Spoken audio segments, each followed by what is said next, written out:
حسی تا آقا جان از مطب دکتر نیامده فکر کن ببین امروز برای نهار چه درست بکنیم بخوریم که هم آقا جون خوشش بیاد هم خرجش زیاد نباشه. سلیقه آقا سفتر ما نمیدونم، ولی من که بدجور حواس ماهی کردم. ماهی؟ آره.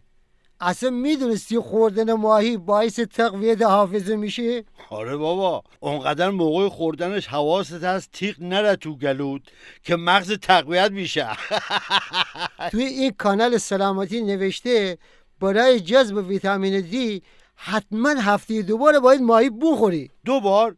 با این قیمت ها الان کوسه ها هم نمیتونن هفته 2 بار ماهی بخورن، همش غذای نانی میخورن. ساده ای تا آخوند هست که نمیذاره ماهی گیرمان بیاد. این کانال های مضر هم آنفالو بکن بیا بیرون. کانال مضر چیه؟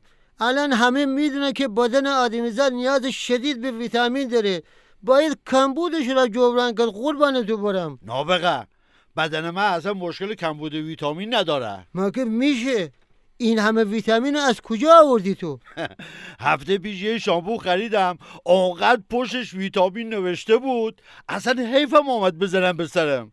روز یه قاشق میخورم قبل از خواب، یه قاشق هم بعد از خواب میخورم. از این به بعد برای نهار و شامت هم از اون شامپو سر بکش تا یه مغز دست دوم برات پیدا کنم پسر. آقا اومدی آقا جان؟ داشتم شوخی میکردم، آخه کی شامپو میخوره؟ سلام عمو سفتر، دکتر چی شد؟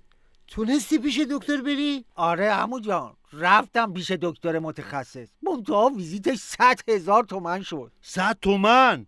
خب چه کار کردی؟ هیچی، به دکتره گفتم اگه تخفیف میدی بگم کجام درد میکنه، وگرنه خودت بگرد پیداش کن.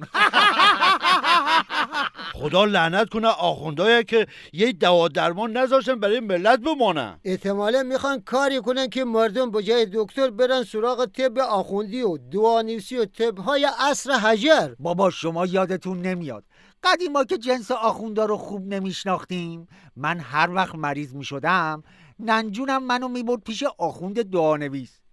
یه روز برای درمون رفتیم خونه دعانویسه، زنش گفت مریضه، رفته دکتر. دیگه از اون به بعد ننجونم به هیچ آخوندی اعتماد نکرد که هیچ، دشمن همه آخوندا شد. گل گفتی آقا جان. خودم میدونم،